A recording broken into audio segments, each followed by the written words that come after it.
Assalamu alaikum. Beta, myself Umar Shahzad, and I am going to present our a review lecture on Test 2 Week 3 Syllabus Physics. Dear student, जो आप लोगों का first test था वो 13.1 to 13.6 था। जो आपका टेस्ट 2 होगा जो वीक 3 का सिलेबस है बेटा उसमें 13.7 टू 13.11। बेटा 13.7 electrical power and power dissipation ये लॉन्ग है। 13.8 EMF and terminal potential difference ये भी लॉन्ग है। किरचॉफ्स रूल में जो सेकंड किरचॉफ रूल होगा ये आपको लॉन्ग में आ सकता है। व्हीटस्टोन ब्रिज एंड पोटेंशियोमीटर दोनों का स्टेटस लॉन्ग बनता है। और बेटा एक्सरसाइज के शॉर्ट 13.6 टू 13.9 है और एक्सरसाइज जो न्यूमेरिकल है वो 13.6 टू 13.9 ये हमारे न्यूमेरिकल्स हैं। उसके बाद दो एग्जांपल हैं 13.4 टू 13.5। दो सिर्फ एग्जांपल हैं 13.4 एंड 13.5 और जो न्यूमेरिकल्स हैं वो 13.6 टू 13.9।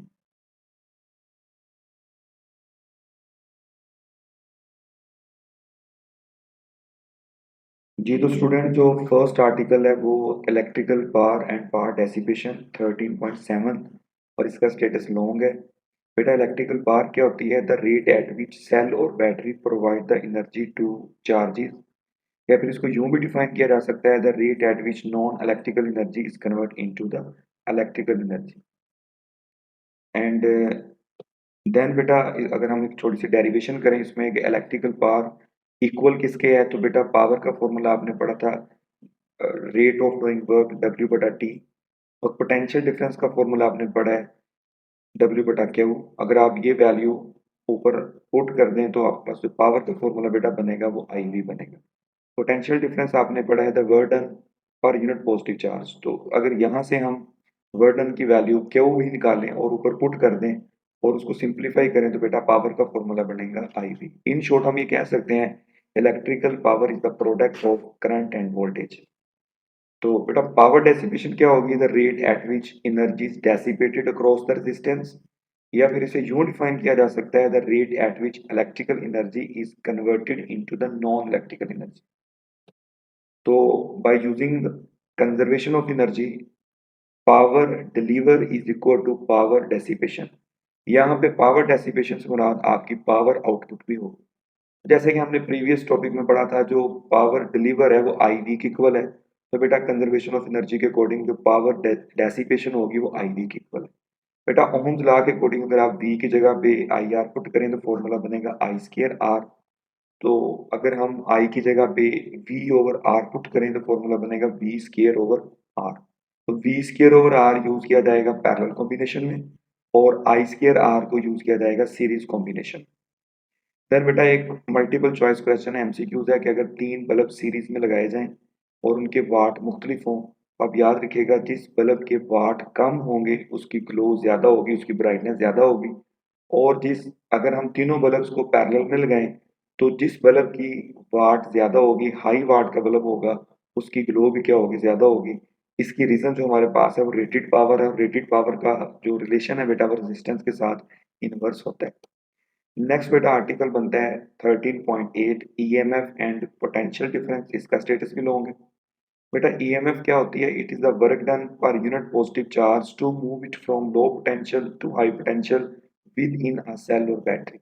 इसको कैपिटल ई से रिप्रेजेंट किया जाएगा। बेटा इसका formula work done per unit charge W बटा क्यू है। ईएमएफ कोई फोर्स नहीं है बल्कि ये एक एनर्जी है जो सेल को चार्ज को प्रोवाइड की जाती है बाय द सेल।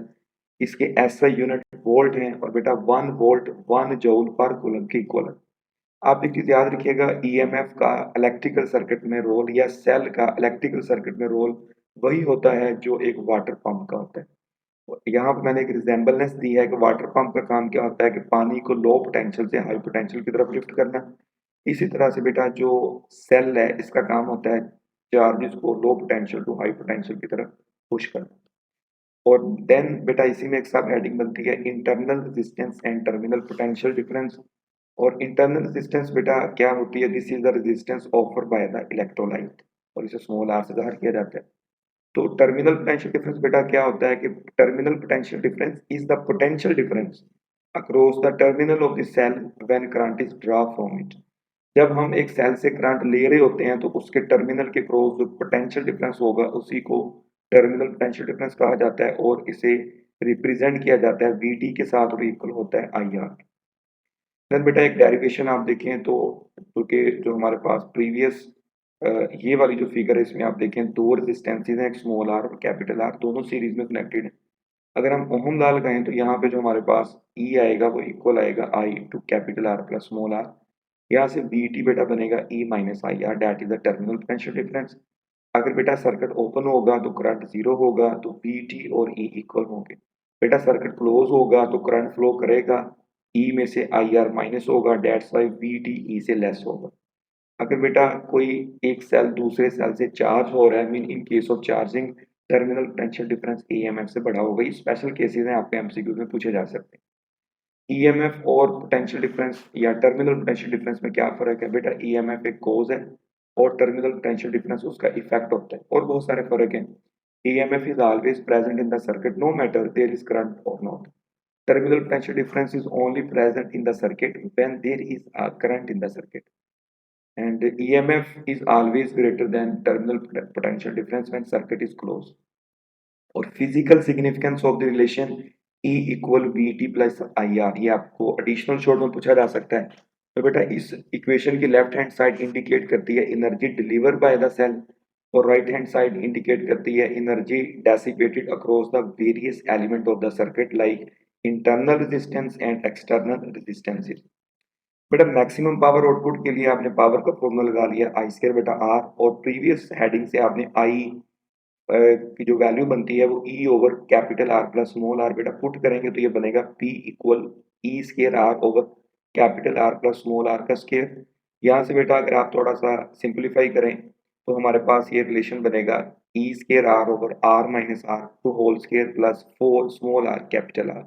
बेटा मैक्सिमम पावर के लिए डिनोमिनेटर को लो होना पड़ेगा, स्मॉल करना पड़ेगा, तो उसके लिए हमने सब्स्टिट्यूट किया small R equal to capital are.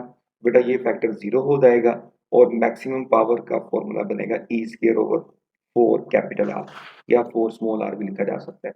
तो small R equal to capital R पे हमारी पावर मैक्सिमम होगी और एफिशिएंसी 50% होगी। एफिशिएंसी 50% से ग्रेटर होगी जब कैपिटल आर स्मॉल आर से बड़ा होगा, लेकिन यहाँ पे पावर आउटपुट क्या होगी? स्मॉल होगी। नेक्स्ट बेटा हमारे पास आर्टिकल है किरचॉफ रूल्स, ये 13.9 आर्टिकल है। इसमें सेकंड रूल आपको बेटा लॉन्ग में पूछा जाएगा, फर्स्ट शॉर्ट है। किरचॉफ जो रूल्स होते हैं ये आपको कॉम्प्लेक्स सर्किट को सॉल्व करने में हेल्प आउट करते हैं। किरचॉफ फर्स्ट रूल बेस करता है कंजर्वेशन ऑफ चार्ज के ऊपर। इसकी स्टेटमेंट ये है कि sum of all the currents meeting at the junction point is equal to zero.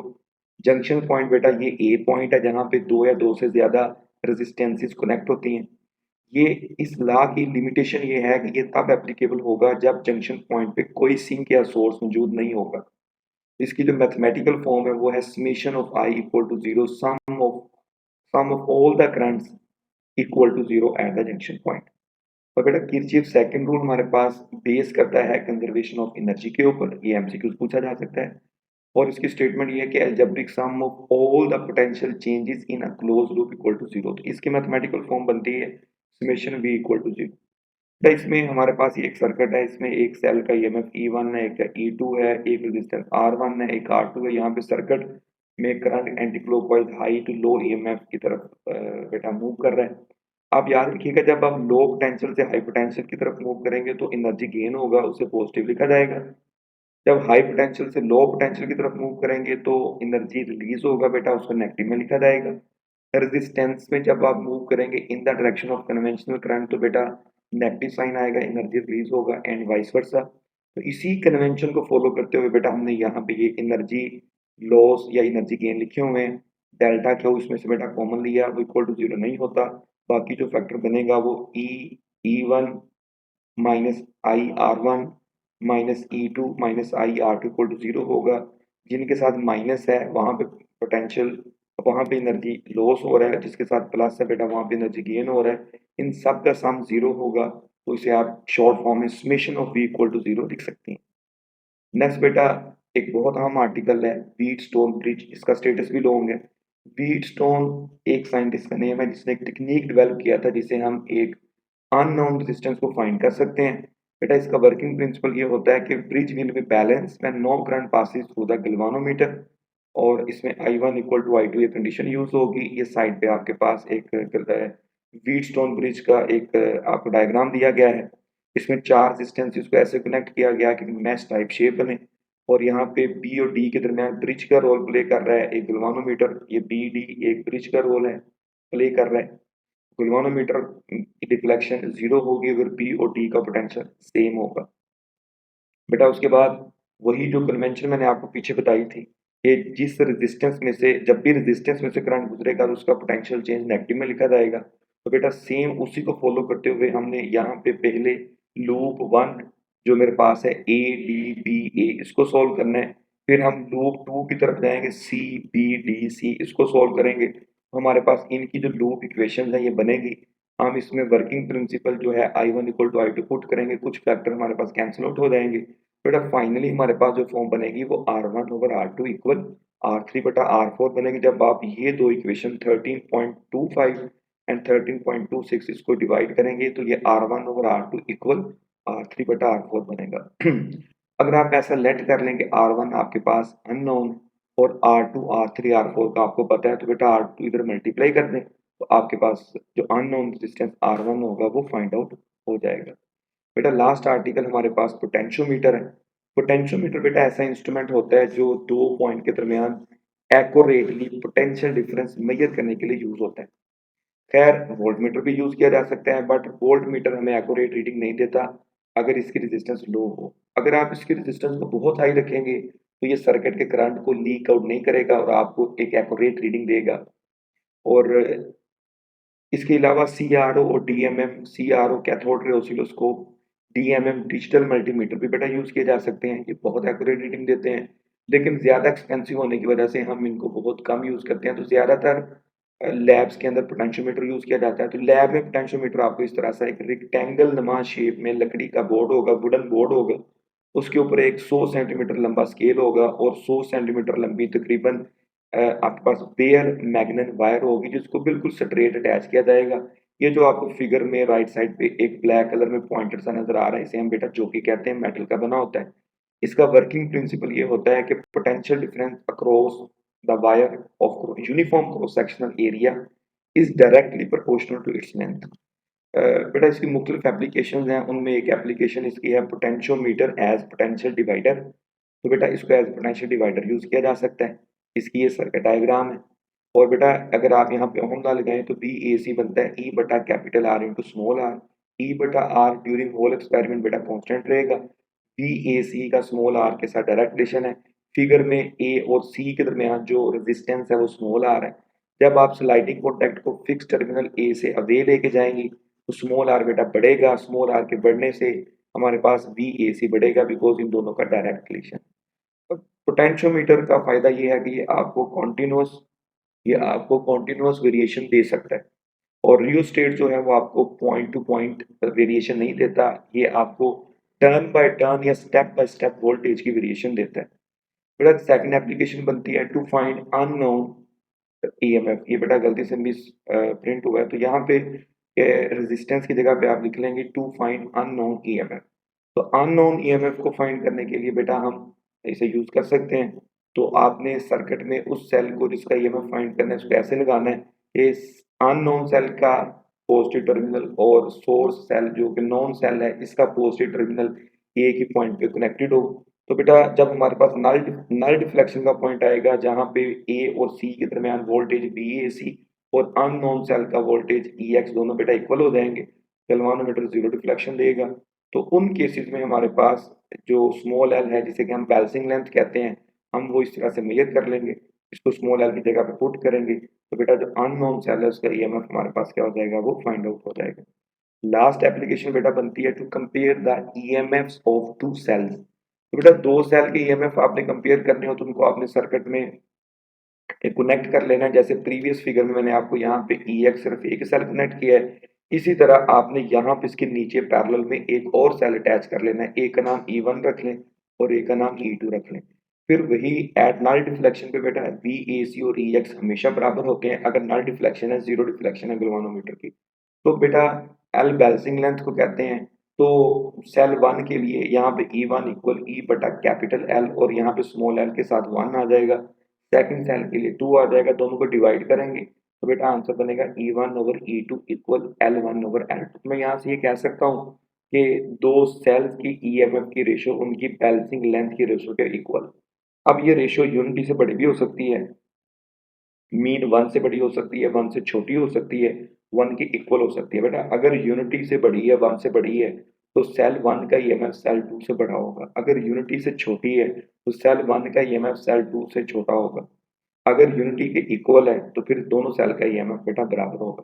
तो ये बेटा थ्योरी के लॉ थे। अगर आप इस लेक्चर को, क्योंकि बेटा ये रिव्यू लेक्चर है तो इसमें सारी चीज डिटेल में नहीं बताई जा सकती, लिमिटेड टाइम है, तो इसमें जितनी भी चीजें आपको बताई गई हैं आपने ध्यान से सुननी है।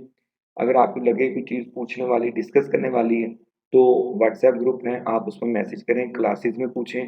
तो हफ्ते भर दिन जो आपने टेस्ट देना है उसमें उसमें जो लॉन्ग या शॉर्ट आएंगे, एडिशनल शॉर्ट, वो इसमें से बन सकते हैं, पूछे जा सकते हैं। और इसके अलावा ये बेटा हमारे 3 एक्सरसाइज के शॉर्ट हैं। पहले शॉर्ट में फॉर्मूला लगेगा P is equal to B square बटा आर। बेटा सेकंड शॉर्ट में कॉन्टिन्यूस वेरिंग पोटेंशियल हम एज ए पोटेंशियोमीटर को ही यूज कर सकते हैं, वो डिस्क्राइब करेंगे आप। दूसरा जो सवाल है उसमें बेटा टर्मिनल पोटेंशियल डिफरेंस के बारे में पूछा गया कि वो क्यों डिक्रीज होता है जब सेल से करंट लिया जाता है। तो बेटा उसकी रीजन ये है कि जब हम सेल से करंट ड्रा करते हैं तो कुछ पोटेंशियल जो होता है वो ड्रॉप हो जाता है अक्रॉस द इंटरनल रेजिस्टेंस।